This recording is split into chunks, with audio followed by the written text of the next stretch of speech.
오늘 우리는 어머니 주일을 맞이해서 부모를 어떻게 공경할 것에 대해서 잠시 말씀을 나누기를 원합니다. 우리가 진정으로 부모님을 공경하기를 원한다고 하면 제일 먼저 나를 향하신 어머니의 사랑이, 아버지의 사랑이 왜 귀한 것인지 그 고귀함을 먼저 우리가 알아야 되겠습니다.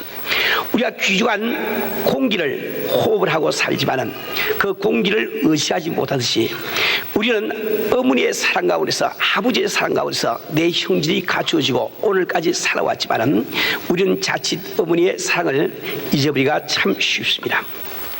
어머니의 사랑은, 부모님의 사랑은 왜 그다지도 우리에게 값진 것일까요?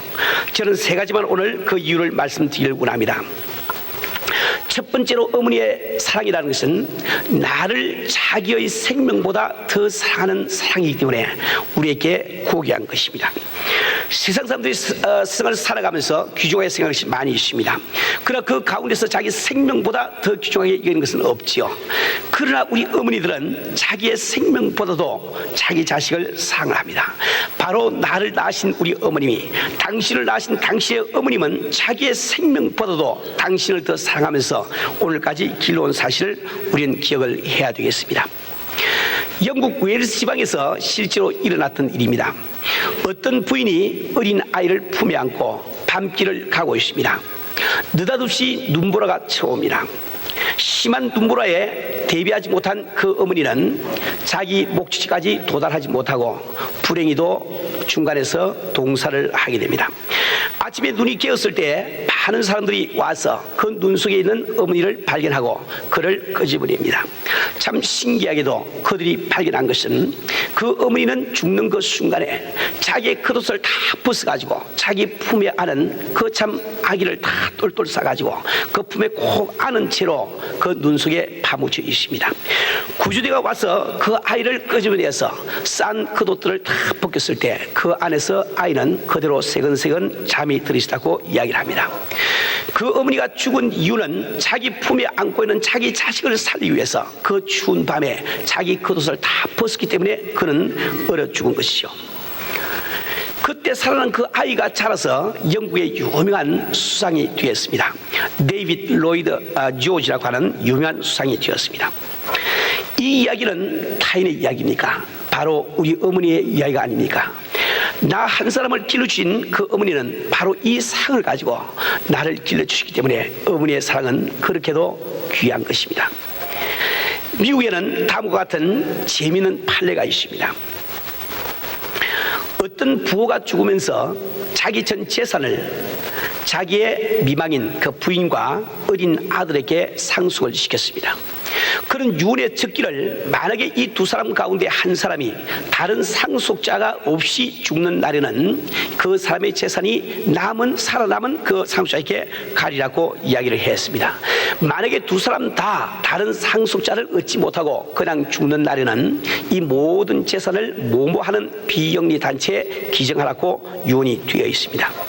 그리고 그 남편이 죽은 다음에 6개월쯤 후에 그 어머니는 어린 아이를 안고 대서양을 건너가다가 불행히 배가 침몰하는 바람에 두 사람은 익사를 하게 됩니다. 그 유언에 따라서 그 많은 재산이 그 기관에 갔을 때 그 기관에서는 그것을 가지고 큰 회관을 지었습니다. 이제 회관을 지은 다음에 그 회관에 이름을 붙여야 되겠는데 그 이사회에서 결정하기를 그 기금을 이게 도네이트한 그 기증한 사람의 이름을 따서 그 회관의 이름을 지자고 결정을 했습니다. 그래서 그게 이제 다툼이 벌어진 거예요. 어머니 측에서는 어머니의 이름을 붙여야 된다고 소송을 제기하고 아들 측에서는 아들의 이름을 붙여야 된다고 소송을 제기했단 말입니다. 그런데 그때 그 판사가 내린 유명한 판결문이 있습니다. 판례가 있습니다. 그 판사는 판결을 내리기를 이 건물은 반드시 어린 아이의 이름으로 명명을 해야 된다. 왜 그런가 하니까 자식을 데리고 물에 빠진 어머니가 자기가 죽기까지 그 아들을 살려보고자 하고 물 밖으로 아들을 내어밀지 않는 어머니가 세상에 어디 있겠느냐. 몇 초를 늦게 죽어도 아들이 늦게 죽지 어머니가 늦게 죽을 수는 없다는 거예요. 정말 어머니의 심정을 얼마나 잘 아는 그 판사의 판결입니까? 우리 사는 성도님들, 나를 낳으신 어머니는, 나를 기르신 그 어머니는 이러한 사랑을 가지고 나를 기르시기 때문에 그 어머니의 사랑이 고귀한 것입니다. 우리가 자식을 낳아서 기를 때 정말 그 자식이 참 앓을 때 혹은 참 죽어갈 때 우리는 얼마나 그 자식 대신 앓기를 원하며 그 자식 대신 죽기를 원합니까? 그 동일한 사랑을 가지고 내 어머니께서 나를 사랑하시기 때문에 그 사랑은 우리에게 그렇게도 귀중한 것입니다. 두 번째로 우리 부모님의 사랑이 그렇게도 귀중한 이유는 부모님의 사랑은 바로 나를 있는 모습 그대로 인정하시고 사랑하는 유일한 사랑이기 때문에 고귀한 것입니다. 미국 그 칸츄리 속에 그런 가사가 나옵니다. 어떤 어머니에게 지미라는 아들이 있었는데 그 지미가 어느 날 징집이 되어서 군대에 갔었네. 군대를 다 마치고 이제 졸업하는 그날 모든 부모와 친지들이 모여서 이제 씩씩한 군대의 모습을 사회를 하게 되는데 그 어머니도 그곳에 갔다네. 군대 속에 끼어있는 씩씩한 아들을 기다리고 있는데 드디어 군대들이 행진에 왔다네. 그 가운데 들어있는 그 지미는 불행하게도 모든 사람들은 다 발을 마시는데 지미 혼자만 발이 틀리고 있다네. 발을 거꾸로 뛴다 말이야. 다른 사람 다 오른쪽 왼쪽 하는데 자기 혼자 왼쪽 오른쪽 혼자만 틀리고 있다 말입니다. 그런데 그때 그 어머니는 옆에 있는 사람들께 이야기하기를 여보세요 저것 좀 보세요. 어떻게 우리 지미만 발이 맞고 모든 군인들이 다 발이 틀린단 말입니까? 가사는 그렇게 끝나고 있습니다. 이것이 바로 어머니의 사랑이죠. 어머니의 눈에는 지미가 틀릴 수가 없는 거예요. 만 사람 눈에 다 틀린 지미지만은 어머니의 눈에는 지미만이 옳은 겁니다. 지미와 다른 모든 사람이 다 틀린 거죠. 이처럼 우리 어머니는 우리를 그대로 있는 그대로 인정하시고 사랑하는 우리 어머님을 우리가 알아야 됩니다. 참으로 이상한 현상이 있습니다. 대개 보면은 결혼한 부인들이 친정집을 가게 되면은 하는 일 없이 늦잠을 자요. 낮에도 일어나질 않아요. 그냥 그저 자리에 뭉개고 누워있다 말입니다. 어떤 보면 허리가 아파서 누워있으면 못할 것 같은데도 그냥 누워서 베깁니다. 밖에 나가지도 않아요. 왜 그럴까요? 우리는 세상을 살아가면서 가장 힘든 것이 판단받는 것입니다. 우리 사람들은 누구를 막론하고 남을 판단하면서 살아가고 있는 거예요. 우리는 돈이 없어 괴로워하지 않습니다. 내가 배가 고파서 괴로워하지 않은 거예요. 우리의 참된 고민이라는 것은 모든 사람들이 나를 판단하고 있다는 이 사실 때문에 우리는 괴로움을 당하고 있는 겁니다. 우리가 부부가 결혼한 다음에 서로 사랑하기 위해서 결혼했지만 우리는 인간의 본성대로 결혼한 다음에 남편은 아내를 판단하는 눈초리로 바라봅니다. 아내는 남편을 판단하는 눈초리로 바라보게 되는 거예요. 그래서 우리는 가정에서 참 어려움을 많이 우리는 겪고 있습니다. 우리 교회도 마찬가지죠. 정말 지상의 천국을 이루어야 될 교회 속에 왜 때로 우리는 힘든 감을 느끼게 됩니까? 그것은 서로 사랑해야 될 우리가 사랑하지 아니하고 우리가 남을 판단하는 눈초리를 가지고 이웃을 바라보기 때문에 내가 그 판단하는 눈초리 때문에 괴로움을 당하게 되는 거예요. 그 참 신부가 시집을 가서 결혼 생활을 하는데 남편의 판단의 눈초리, 시어머니의 판단의 눈초리, 시아버지의 판단의 눈초리, 모든 시가댁의 그 판단의 눈초리, 이웃 사람들의 판단의 눈초리를 받고 고생을 하고 살다가 이제 집에 돌아가면은 유일하게 판단의 안경을 쓰지 않고 나를 바라보는 분이 계십니다. 그분이 바로 우리 어머니 아닙니까? 그 어머니의 그 사랑이 너무너무 좋아서 그걸 엔조이하고 싶다 말이에요. 그래서 할 일이 없어 아주 나를 갖다가 판단하지 아니하는 그걸 좀 엔조이하기 위해서 일부러 누워서 뭉갠다 말입니다. 이처럼 우리 어머니의 사랑은 귀한 겁니다. 내 있는 모습 그대로 인정하고 사랑하시는 우리 참 어머니 얼마나 참 귀한 사랑인지 이루 말할 수가 없는 겁니다. 세 번째로 우리 어머니의 사랑이 위대한 것은 어머니의 사랑만이 이 세상에서 끝없는 영원한 사랑이 되기 때문입니다. 우리는 젊을 때 연애를 해본 적이 있습니다. 정말 첫상을 할 때 정말 이 남자야말로 내가 영원토록 사랑하라고 생각합니다. 저 남자야말로 나를 영원토록 사랑해 주려고 생각합니다. 그런데 결혼을 해보면 불과 한 달, 두 달이 못 가서 그 사랑이 식어지는 것을 우리는 어쩔 수 없이 발견을 하게 됩니다. 우리가 젊은 시절 남자끼리 만나서 지기를 만나면 우리의 우정만은 다름이 없다고 영원토록 지속될 거라고 우리는 그렇게 다짐을 하지만 불과 얼마 되지 않아서 우리는 서로 등을 돌리게 되는 것을 발견하게 됩니다. 그러나 오직 나를 향하신 어머니의 사랑만이 영원히 지속되는 것을 우리는 잘 알고 있습니다. 스코틀랜드에서 있었던 이야기입니다. 어떤 어린 소녀가 시골에서 살면서 그 영국 런던에 대한, 그 수도 런던에 대한 그 이야기를 들었습니다. 그 화려한 거리들이 너무나 보고 싶어서 그는 집에 호르몬이를 남겨두고 집을 나가서 가출을 해서 런던으로 가게 됩니다. 런던에 도착한 그를 맞이하는 사람은 아무도 없습니다. 그는 줄임배를 채우기 위해서 닥치는 대로 일을 하기 원하지만은 자기에게 일자리를 주는 사람은 아무도 없습니다. 그는 하는 수 없이 몸을 파는 윤락 여성으로 타락을 하게 되고 맙니다. 밤마다 이 남자 저 남자에게 몸을 팔고 고달픈 나날을 보내고 있지만은 자기의 빚을 청산할 길은 없습니다. 세월을 흘러서 1년, 2년, 3년을 지났는데 10년이 지난 다음에 몸은 지칠 대로 지쳐서 몹쓸 병에 걸렸습니다. 도무지 회복할 수가 없습니다. 어느 날 그 여인은 참 거울에 비친 앙상한 자기의 몰골을 바라보면서 누가 나를 받아줄 것인고, 누가 나를 받아줄 것인고, 그는 그 가운데서 이러한 자기를 그대로 받아줄 어머니를 기억을 하고 어머니께로 돌아가기로 작정을 했다고 합니다. 그는 모든 것을 정리해서 고향집에 갈 수 있는 버스표를 샀습니다. 버스를 타고 참 이게 자기 고향에 이르렀을 때 이미 밤은 12시가 다 되었다고 이야기합니다. 이제 고개 언덕을 하나만 넘었으면 이제 그 광야 가운데 있는 어머니가 사시는 오두막집이 보일 텐데 그 젊은 여인은 허겁지겁 고갯길을 올라갑니다. 제일 꼭대기에 올라간 그 여인은 깜짝 놀랐습니다. 왜 그런가 하니까 이제 때는 이미 새벽 1시나 되었는데 그 혼자 사셔야 될 어머니 집에 불이 환하게 켜져 있단 말이요. 가슴이 덜컥 내려앉았습니다. 혹시라도 간밤에 내 어머니께 불행한 일이 일어나서 동네 사람들이 와서 밤을 새고 있지는 않은지 그는 허겁지겁 뛰어서 자기 어머니 집으로 달려가 봅니다. 사리문에 손을 댔을 때 사리문이 잠겨 있지 않습니다. 그가 현관문을 열 때 그 안에서 음성이 들려옵니다. 아무개야, 내가 이제 돌아오니. 그는 깜짝 놀랐어요.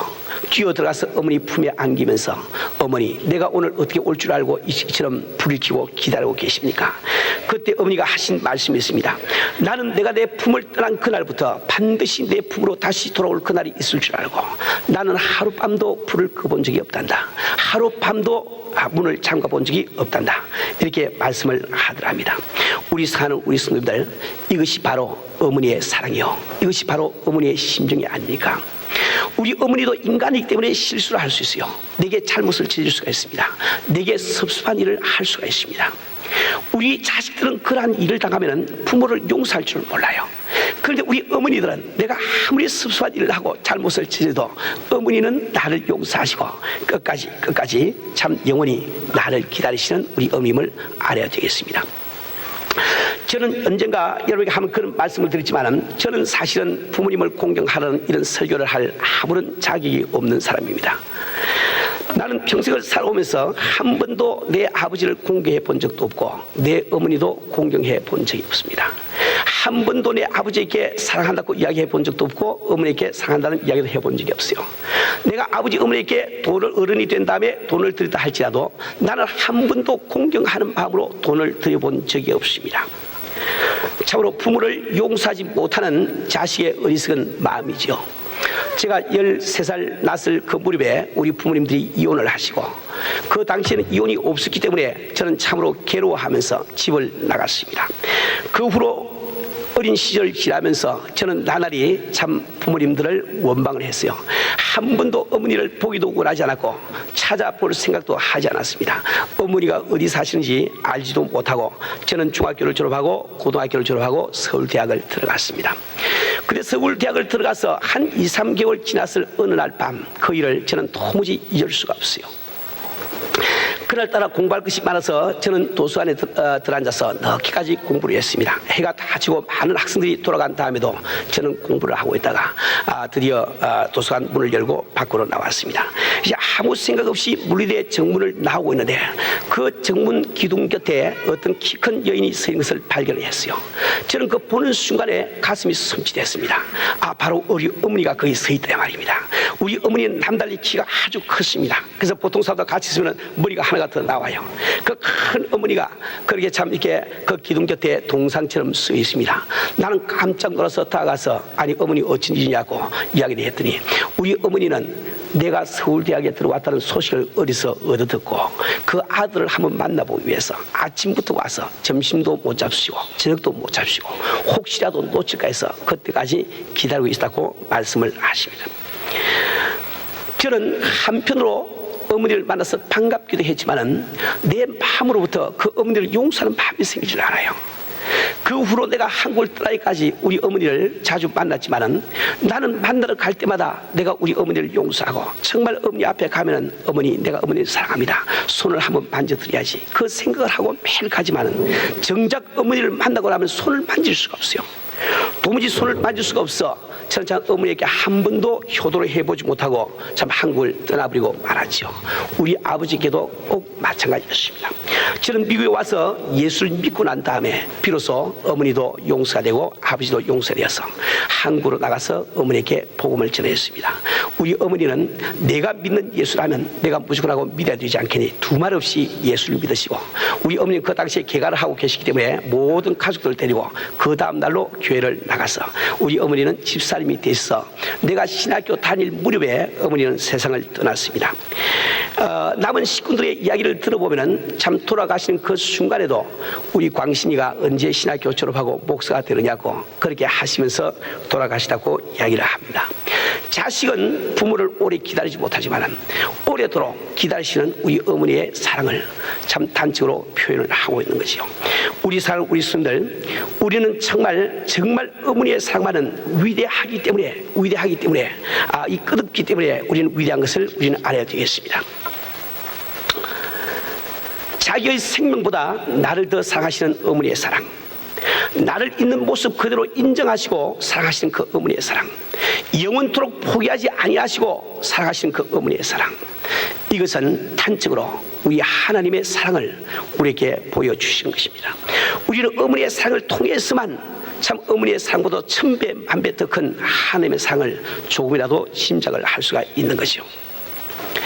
그럼 이러한 귀한 부모를 우리는 어떻게 공경을 할 수가 있겠습니까? 우리가 부모를 공경하기 위해서는 제일 먼저 우리가 깨달아야 되는 것은 부모의 심정을 먼저 알아들여야 됩니다.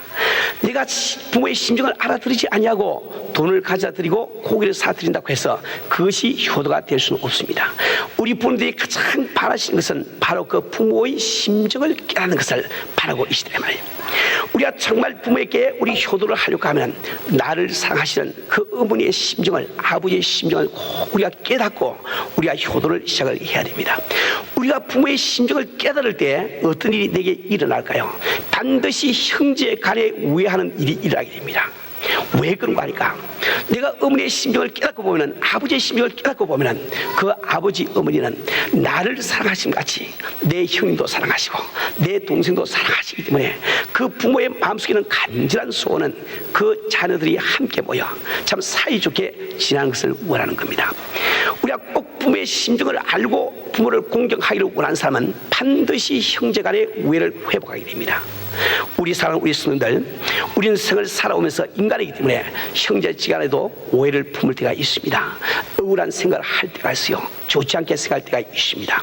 그러나 여러분들이 정말 어머니의 사랑을, 아버지의 사랑을 귀한 것으로 여기시고 아버지 어머니에게 이 공경을 하기를 원하신다고 하면은 그 아버지의 심정을 아시고 어머니의 심정을 아시고 형제 자매들 사이에 있는 모든 오해를 푸세요. 그걸 풀어야 됩니다. 우리가 화해하는 데는 반드시 희생이 따른다고 말씀을 드렸어요. 희생 없이는 안 되는 겁니다.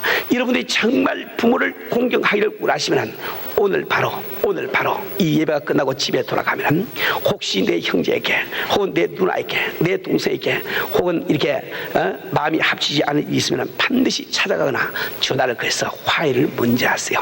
그것을 들으시는 부모님은 천만금을 받는 것보다도 더 기뻐할 것입니다. 우리 하나님도 마찬가지가 아닙니까? 우리 하나님은 왜 내 이웃을 내 몸처럼 사랑하라고 말씀하고 있습니까? 우리가 정말 하나님을 사랑한다고 하면 하나님의 심정을 알 거예요. 그분의 심정을 알고 보면은 내 이웃을 사랑하지 않을 수가 없습니다. 왜 그런 거 아니까? 그분께서 나를 천하보다 귀하게 여기는 것처럼 내 옆에 앉아있는 그 형제를, 내 옆에 앉은 자매를 우리 하나님께서 바로 천하보다 귀하게 여기기 때문에 내가 그를 사랑하지 않을 수가 없는 것이요. 그래서 이 성경 말씀은 우리가 형제를 사랑하지 아니하면 하나님을 사랑할 수 없다고 말씀을 하고 있습니다. 요한 1서 4장 20절부터 21절 말씀 보면은 누구든지 하나님을 사랑하노라 하고 그 형제를 미워하면 이는 거짓말하는 자니 보는 바 그 형제를 사랑치 않는 자가 보지 못하는 바 하나님을 사랑할 수 없느니라. 우리가 이 계명을 주께 받았나니 하나님을 사랑하는 자는 또한 그 형제를 사랑할지라고 말씀을 하고 있습니다. 우리는 정말 하나님의 심정을 이해하고 하나님을 사랑한다고 하면 내 옆에 앉아있는 내 형제 자매들이 하나님의 사랑을 받고 있는 대상이기 때문에 조건 없이 사랑하는 우리가 되어야 되겠습니다. 이제 두 번째로 부모님을 공경하는 법은 무엇일까요? 내가 가치 있는 인간이 되는 것입니다. 우리 속담에도 형보다 나은 아우가 있다는 말을 기뻐하는 형은 없지만은 부모보다 아들이 낫다는 말을 듣고 기뻐하지 아니하는 부모가 없다고 이야기를 합니다. 부모의 간절한 소원은 뭘까요? 내가 잘 되는 것을 바라는 것입니다. 내가 올바르게 되는 것을 바랍니다. 우리 부모들이 자녀를 꾸중할 때도 화를 낼 때도 그가 잘 되기를 바라기 때문에 우리는 화를 내고 꾸중을 하지 않습니까? 여러분들이 정말 부모를 공경하기를 원하면 여러분은 성공적인 사람이 되어야 됩니다. 올바른 사람이 되어야 돼요. 신실한 사람들이 되어야 됩니다. 내가 부모를 공경하기 위해서 내가 하는 모든 조금 더 열심을 가지고 정성을 들이고 살 줄을 알아야 되는 겁니다. 우리 스님들, 그 다음에 우리가 세 번째로 해야 되는 것은, 공경하기 위해서 해야 되는 것은 반드시 우리 사랑을 우리 부모에게 나타낼 줄 알아야 되겠어요. 이 사랑을 부모 앞에 나타내기 위해서는 두 가지 방법이 있겠죠. 제일 첫 번째, 여러분은 그 부모님에게 나는 부모님을 사랑합니다. 부모님의 은혜를 감사합니다. 나는 부모님을 기쁘시게 하기를 원합니다. 반드시 입으로 표현을 하세요. 부모님들은 여러분을 너무너무 사랑하고 있기 때문에 여러분의 입에서 나는 어머니를 사랑합니다, 내 아버지를 사랑합니다, 그 고백을 듣기를 원한 거예요. 우리 좀 나이 많으신 분들은 이제 새삼스럽게 어머니 아버지께 전화를 걸거나 찾아가서 어머니 사랑합니다 이렇게 이야기가 참 쑥스럽죠. 쑥스러워도 우리가 그걸 할 줄 알아야 돼요. 그렇게 하는 것이 촌스러운 것이 아니고 하지 못하는 것이 촌스러운 것을 아시고 우리는 정말 크리스천답게 정말 바른 삶을 살아야 되는 거예요. 오늘 여러분들이 이 예배를 마치고 집에 돌아가시면 만약에 우리 부모님이 근처에 계시면 반드시 찾아가서 정말 오늘 나는 다시 어머니의 사랑을, 어머니의 은공을 다시 생각하고 정말 저는 감사를 드립니다. 아버지 정말 감사합니다. 내가 아버지를 공경하고 아버지를 기쁘게 해드리길 원합니다. 반드시 한번 고백을 해보세요. 그 가운데 혹시라도 아버지와 나 사이에 참 이렇게 가여운 것이 있다고 하면 눈 녹듯이 녹아나는 역사가 일어날 줄 믿습니다. 내 부모님이 지금 이곳에 안 계신 우리 형제 자매들도 반드시 오늘 집에 가시면 바로 전화를 하세요.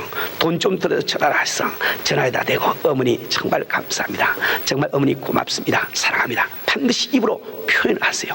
우리 부모님들이 그렇게 좋아하세요. 그렇게 좋아하세요.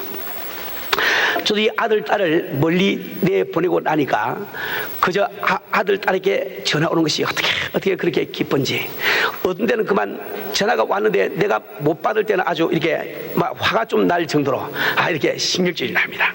그 귀하게 전화가 왔는데 이게 전화 연락을 다 할 수가 있으면 다 괜찮은데 지금 우리 딸은 한국에 나가서 교회에서 이제 숙소를 정하고 있기 때문에 전화를 함부로 연락이 되지 않는데 어쩌다 걔가 전화를 거둬야만 내가 비로소 목소리도 한번 들어보는데, 그래서 자기 어머니하고 대화하고 내가 없을 때 전화가 왔다고 하면 그렇게 이렇게 기분이 언짢을 수가 없다 말입니다. 정말 여러분들이 이 부모님에게 꼭 사랑한다는 이 말씀을 들려주세요. 그뿐만 아니라 오늘 여러분들이 결심을 하시기 바랍니다. 내가 만약에 우리 부모님이 이 LA에 살고 있으면은 내가 바쁘기 때문에 매일은 못 찾아가도 반드시 일주일에 한 번은 내가 찾아가리라. 일주일에 한 번은 내가 찾아가서 부모님을 공경하리라 꼭 결심을 하시고, 만약에 부모님이 한국에 계시거나 멀리 계시면 일주일에 한 번이 힘들다 할지라도 한 달에 한 번은 꼭 시간을 정하시고 내가 부모님께 편지를 하리라 혹은 내가 전화를 드리라 꼭 결심을 하세요. 그렇게 꼭 여러분들이 사셔야 되는 겁니다. 두 번째로, 여러분들이 부모를 공경하기 위해서는 물질을 부모에게 드리세요. 부모님들은 우리가 드리는 물질 때문에 기뻐하지 않습니다. 그러나 사람이 누구나 물질을 귀하게 여기기 때문에 그 물질을 부모님께 드릴 때 부모님은 우리 물질을 드리는 우리 마음을 보시고 기뻐하신단 말입니다. 우리 하나님께서 우리 헌금을 기뻐하시기가 똑같은 거죠. 나는 여러분에게 복받는 성도가 되기 위해서 한 가지 권면을 하고 싶습니다. 여러분이 정말 하나님 앞에 11조를 드린 것처럼 한번 부모님에게 11조 드리는 생활을 한번 해보세요. 내가 아무리 월급이 적다 할지라도, 아무리 수입이 적다 할지라도 그 가운데 11조를 떼어서 부모에게 보내서 부모를 공경하는 생활을 한번 해보세요. 여러분 생각에 아이고 목사님 내 사정을 몰라서 그러시지, 아니 지금 하나님 11조 바치도 지금 절절매고 있는데 그래서 또 11조 떼가지고 부모에게 보내면 내가 어떻게 살란 말입니까? 이런 생각하는 분 계시 몰라. 반드시 채워주신 분은 하나님이심을 믿으세요. 내가 주님의 말씀을 따라서 부모를 공경할 때 이 성경에 약속된 말씀대로 그분께서 내게 복을 주심을 믿으시고 행동에 옮겨보시길 바랍니다. 우리 성도들, 여러분이 부모님과 함께 대해서 이렇게 섬기는 생활을 시작할 때 여러분의 생활 가운데 어떠한 변화가 오겠습니까? 한번 상상을 한번 해보세요. 엄청난 변화가 바로 여러분 생활 속에 일어날 것입니다. 여러분의 가정생활이 달라질 거예요. 여러분 부부지간의 사이가 달라질 것입니다. 여러분과 자녀들 사이의 관계가 달라질 거예요. 여러분의 하는 사업에 활기가 생길 것입니다. 주님의 구체적인 축복이 여러분에게 임하는 것을 경험하게 될 것이에요. 우리 성도들은 하나님의 말씀을 듣고 행하지 않는 어리석은 자가 되지 말고 내가 행함으로 말미암아 약속된 축복을 내 것으로 만드는 귀한 축복 받으시기를 주님으로 축원합니다.